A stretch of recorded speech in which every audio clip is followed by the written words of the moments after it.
Je lis du livre d'Exode, chapitre 32, au verset 24, ce qui suit. Je leur ai dit que ceux qui ont de l'or s'en dépouillent, et ils me l'ont donné. Je l'ai jeté au feu, et il en est sorti ce veau. Prions. Notre Seigneur et notre Dieu, combien la Bible est belle, combien elle est intéressante. Alors que nous allons méditer sur ce verset, nous réclamons ton esprit afin qu'il nous conduise dans toute la vérité. Nous t'en prions au nom de Jésus pour ta gloire éternelle. Amen. Chaque fois que je lis ce verset, je suis plié. En clair, je ris à pleines dents, ça m'amuse. Je vais t'expliquer pourquoi. Quand j'étais enfant, j'avais peut-être 7 ans, nous habitions à Sainte-Marie et nous avions des voisins, notamment un qui s'appelait, il y avait Gros Patrick et Petit Patrick. Gros Patrick, comme l'indique le surnom, il était un peu rond et l'autre était mince. Le dimanche après-midi, les dames aimaient faire des gâteaux. Et il y avait une dame qu'on appelait Gros Georges. Je pense qu'elle a travaillé à la poste de Sainte-Marie, une demoiselle Bilvin. J'étais voisin à cette famille. Et un après-midi, un dimanche, elle a fait du gâteau. Et Gros Patrick, il vient près de la rue parce qu'à l'époque, il n'y avait pas de télévision. Donc, les dames s'asseyaient au frais dans une rue passante.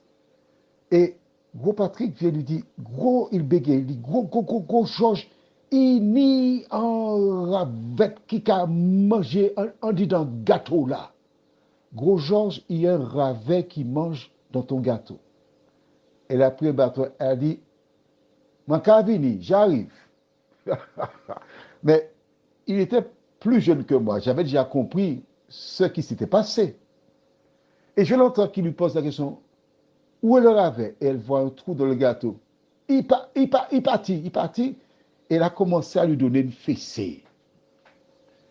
Il a pris un petit morceau dans le gâteau. Au lieu de partir, il va dire à Gros Georges, il y a un ravet qui mange le gâteau.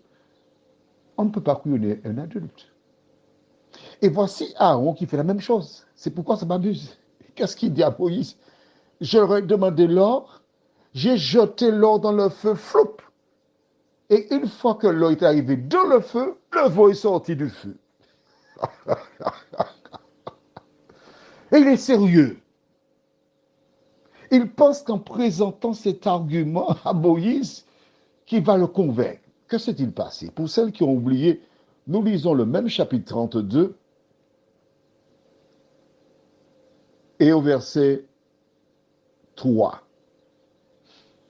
Et tous ôtèrent les anneaux d'or qui étaient à leurs oreilles, et ils les apportèrent à Aaron. Il les reçut de leurs mains, jeta l'or dans un moule et fit un veau en fonte, etc. Voici la vérité. Hein? Mais il dit, il a jeté l'or dans le feu et clac, le veau est sorti. À la limite, le veau a sauté pour sortir du feu et puis il est venu devant nous. Il y a une expression créole où on dit il kaba nous brède l'eau moussage poulette. Il nous donne de l'eau qui est passée dans la moussage, donc ça devient blanc, pour du lait. Est-ce que ça t'est arrivé de faire comme Aaron? Tu t'es coincé quelque part, tu ne savais pas comment t'en sortir, et la seule solution, selon toi, était le mensonge. Ça t'est arrivé?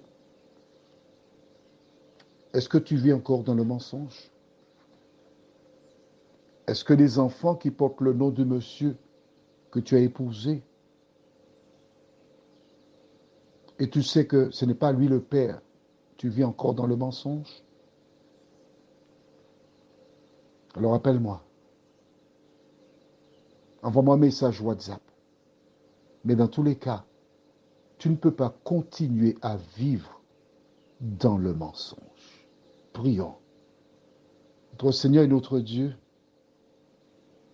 l'homme est souvent piégé. L'ennemi nous incite à faire le mal. Et en agissant de la sorte, nous nous entortillons. Nous nous trouvons dans des situations pénibles et difficiles. Mais tu veux que la vérité se trouve au fond de nos cœurs, Seigneur. Nous ne pouvons pas vivre dans le mensonge. Merci de visiter tes enfants, ô Éternel, afin qu'ils trouvent la force de vivre en disant la vérité. Nous t'en prions. Au nom de Jésus, pour ta gloire éternelle. Amen. Si tu ne veux pas me parler personnellement, tu as une amie ou une connaissance qu'elle m'envoie un WhatsApp et me parle de quelqu'un sans mentionner de nom. Et par WhatsApp, je te dirai ce que tu peux faire. Si tu as tué quelqu'un, personne ne le sait. Il n'y a que toi seul qui le sache. Dieu aussi.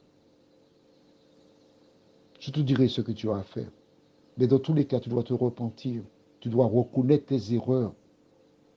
Tu dois confesser tes péchés aux hommes avant de te rendre vers Dieu. Que Dieu te bénisse. Et n'oublie pas, je serai le premier près de toi pour te donner la main afin de t'aider à avancer. Dieu n'a envoyé personne jeter la pierre à quiconque. Dieu a envoyé ses enfants pour dire à celles et ceux qui n'ont plus d'espérance que Jésus est l'espérance. Je te souhaite une bonne nuit.